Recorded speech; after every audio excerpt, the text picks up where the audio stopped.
Hey YouTube, Kira Qualia here, bringing you all my Cardfight Vanguard, Revenger, Shadow Paladin premium deck profile.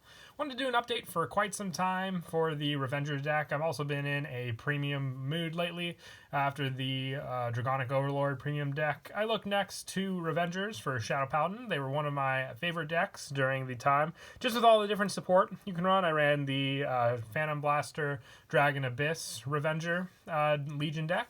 Raging Form was probably my favorite of them all. So I decided to mix the two together for a more premium based deck. It's definitely a fun deck, so look into it if you're ever looking for, I would say it's pretty cheap now with all the cards you can pick up, and just something fun that has the whole Vanguard spot focus on the different restand power. You only focus on the Imaginary Gift at all with this deck, since it focuses all on the Limit Break and the Legion for the grade 3s, but still focusing on a good amount of the triggers being from standard format for that additional power that you can provide for all the different cards. Let's go ahead and get started with the deck profile. So for the Stride Zone, focusing on the 4 True Revenger Raging Wrapped Dragon. With this one, it has a Limit Break, Counterblast 1, Soul Blast 1. Choose 2 Grade 3 Abyss Dragons from your hand and discard them, and choose 2 of your rear guards and retire them. At the end of the battle this unit attacked, if you have a Heart with Raging in its card name, you may pay the cost. If you do, put this unit face up in your G-Zone. Choose a face down card named True Revenger Raging Wrapped Dragon from your G-Zone. Stride it as stand, and it gets drive -1 until end of turn. It's just a good way to go into another stride for that additional pressure against your opponent with this unit. It'll focus more on when you have Raging Form Dragon on your Vanguard, so you have 2 different play styles with the Stride Zone when using this card. And all in all, if you have the Legion to go into with all the stride costs you pay for the deck, also you're building up the drop zone to re-Legion the grade 3s back into your deck, so you can recycle them for Raging Wrapped Dragon, since you have only so many Abyss Dragons to work with in the deck also. So very, very useful that you can recycle those cards back into the deck to reuse and research with some of the cards we run in the deck. I also run 2 Dark Dragon Phantom Blaster Diablo. With this one, it's the guard restriction card, Counterblast 1. Choose a face down card, name Phantom Blaster Diablo from your G-Zone, turn it face up. If the number of face up cards in your G-Zone is 2 or more, it gets the +10 power and extra critical, and you choose 3 of your rear guards and retire them. When this unit attacks a Vanguard, you may pay the cost. If you do, your opponent chooses 2 of his or her rear guards, retire them. If he or she does not, your opponent cannot call cards from the hand of the guard circle. It's a pretty big cost guard restriction, so very, very useful when going up against your opponent and their plays. I like to run the 2. If you wanted to bump this up to 4, you can take out some of the other stride spots. They're more of a generic one that I just run for the additional spots for the deck as strides to go into, with little to no cost for Counterblast and Soul Blast, since I like to save them for some of the other cards I run in the deck. Those cards being Dark Knight, Phoenician, and 2 Grim Recruiter. Just search cards, with both of them having the pressure when they hit, or retire effects with Phoenician. So if you wanted to run the Progenitor Dragon, which I don't have sadly for the deck, you can take out for one of these spots for one of those cards, and then the last one also be for the additional 2 Phantom Blaster Diablo if you wanted to run them in the card instead. So that's all up to you with those spots, but you can keep these cards in here if you're going for a more budget build as well in the deck. It's completely player preference up to that point. I also have the 1 Zeroth Dragon Zenith Peak Ultima. Now, you don't really need to rely on too much consistency for the strides in this deck, so going into Ultima and losing your Stride Zone doesn't really limit you for the rest of the deck. You'll still have plenty of cards you can rely on. There's no GB in this deck, just Limit Break and Legion, so having Ultima as your play, losing the Stride Zone, you still have plenty of options to go with the main part of the deck. So that's why I like to run Ultima in the deck also. I also run 2 True Revenger Drag Ruler Revenant. It helps to set up your Revenger plays with your units on the field as a once per turn call by targeting a card. So very, very strong for that consistency, giving you that deck, searching for a grade 1 or less with Revenger in its call name, calling it to the rear, and shuffling your deck. So depending on the card, you can get more and more search for your units, depending on what you call also. So very, very helpful with that and all the other plays as well. I also run 2 Dark Dragon, Plotmaker Dragon.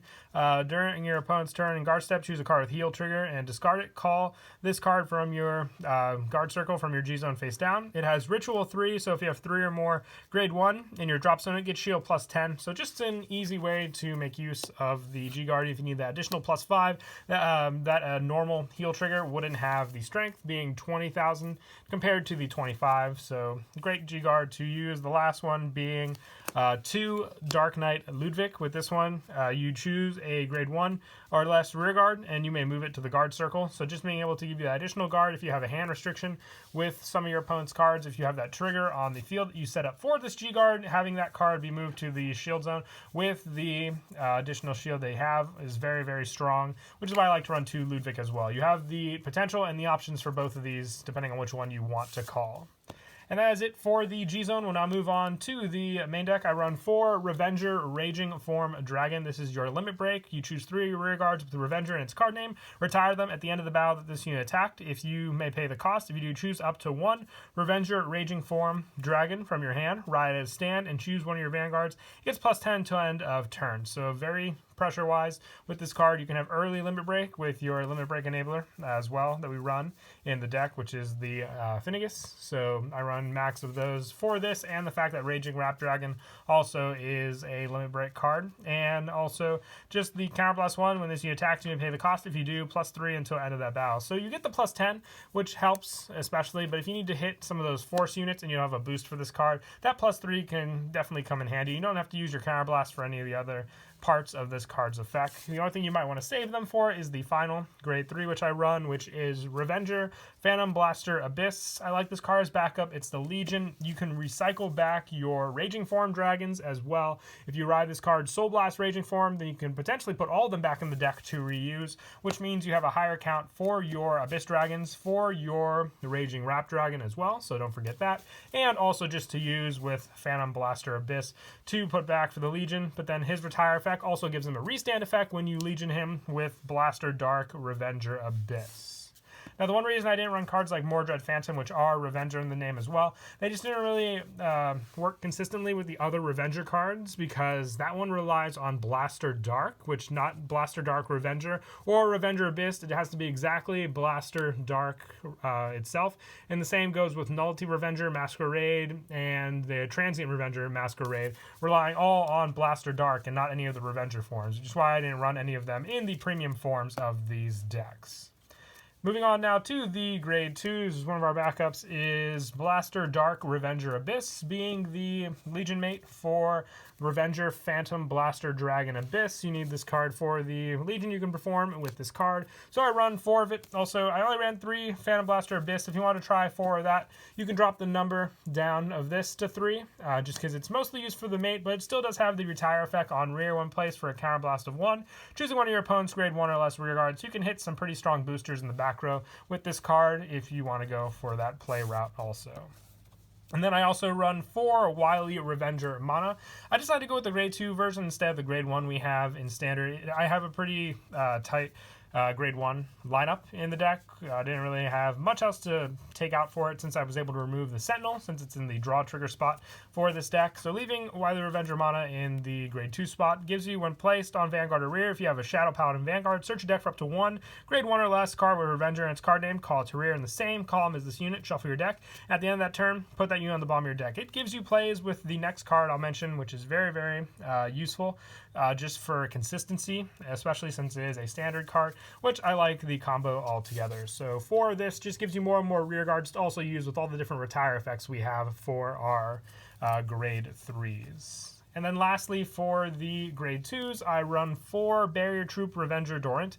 On rearguard when placed, counterblast 1, soul blast 1. This unit gets plus 10,000 to end of turn. If Frontline Revenger Claudius is on your Vanguard or rear, draw 1 card. It's draw consistency, giving you cards for all your plays, but that 10,000 power with all the restand and all the potential triggers you can get just gives this a more and more powerful card to work with. And having Claudius on the field is that additional play, which is very, very useful also. For this card, it is a standard card, but it still has the Revenger in its name. So having a 10k power base gives us a good ride target to play defensively against our opponent, but also just, like I said, good stats overall also. And that's it for the grade 2s. Moving on to the grade 1s, I run 4 Frontline Revenger Claudius to match up with Dorint. The 2 work wonders in the deck. They don't have any specifications for Blaster Dark, so you're not limited to that play like you were with the Masquerades or Mordred Phantom. These cards just work with each other, so I wanted to run 4 of both max in the deck. Also, at the end of your turn, if your Vanguard is grade 3, counter +1, put this unit into your soul. Draw a card. If Barrier Troop Revenger Dorint is on your Vanguard or rear, you countercharge 1. So you can unflip the damage you use with Dorint for this play, and then also just with Wily Revenger mana, being able to call Claudius out. I know that mana at the end of the turn puts the card back, but you can also use Claudius' effect first to put it into the soul. Having this set up with Dorint on the field also just gives you another quicker way to get Claudius out on the field, and being a 8k boost with mana just makes it a 16k power, which overall comes in handy a lot more for that power you can reach with this card. So I decided to run 4 Claudius and 4 Dorint for that sole purpose also. And I also run 4 Tempting Revenger Finnegas. This is the Limit Break grade 1. So if your Vanguard's Limit Break is active, even if you have 3 or less damage, works great with Raging Form Dragon and also Raging Wrap Dragon, giving you Limit Break earlier in the game. And it's also searchable whenever we go for some of our strides like Drag Ruler Revenant, or even just for the search with mana. You have plenty of ways to get this card out to make your Limit Break active early game also. And I also run 3 Revenger of Vigor Mauer. With this one, counter +1 Revenger and its card name. When this unit is placed on rear, if you have a grade 3 or greater Vanguard with Revenger and its card name, you pay the cost. Choose 1 card on your Vanguard, search your deck for up to 1 card with the same name as that card, reveal it to your opponent, put it in your hand, shuffle your deck. Now, we don't have completely cards in this deck that are Revenger triggers, so remember that. I wanted to go full power with the triggers, but still having this card as that option. Very, very useful, as long as you know how to use your triggers properly for the counter blasts with this card. So remember that. And I also run 3 Detecting Revenger Alfie, or I believe it is Ife with this one. For this card, it gives you a search by revealing the top 5 cards of your deck by resting this unit and searching for Raging Form Dragon. I know it doesn't work as well with Fan Blaster Abyss on your Vanguard, but it's still a potential card to retire with that card. It's more for the consistency to get more and more Raging Form Dragons into your hand to use, since they work best with the Raging Wrapped Dragon also with this. So remember that when you go for that consistency play. But for the grade 0s, 1 starter that does work well with the Fan Blaster one, and I just wanted one with 4 runners, so we have the additional rear guard to call out, is Judge Bow Revenger. It's a put into soul. When its hack hits, you've boosted a unit with Phantom in its card name, you pay the cost. If you do, search your deck for up to 2 grade 1 or less Shadow Paladin, call them to separate rear, and rest and shuffle your deck. So even if you boost one, for example, your Phantom Blaster Diablo, you'll still have the card with Phantom in its card name, so you'll get that boost even going with a stride, and your Vanguard is Raging Form Dragon. And then for the trigger lineup, I run 4 Grim Revenger. This is the only standard trigger that has Revenger in its card name, so you can use it for the counterblast and for the retire of some of your other cards. The other triggers are not Revenger, so they won't work for the retire or some of the counterblast, but I still like the power. I think it overall works better for the deck than just the plus 5,000 plays, which I run the 8 critical with those in mind. Also, for Dark Shield MacLear, gives us the option for the Perfect Guard spot to not be taken up by the grade 1 spot, so leaving it for the draw trigger, I'd say is more beneficial than if we were to run a Revenger draw trigger and then have to put the grade 1 spot as the Sentinel. And then lastly, the 4 Abyss Healer. This is the most debatable one. I could maybe use the Revenger heal in this spot, but I decided just to stick with it for now. If we need that 20k shield, don't have the G guards, because you can late game Legion these back and already use up all your generation guards and not have any more, but still have this 20k shield to guard with also. But that is it for the deck profile. I hope you all enjoyed the video. Until next time, please don't forget to leave a like and subscribe. And if you have any other premium deck profiles you'd like to see, message down below, and I'll definitely look into them. But until then, Kira Qualia out.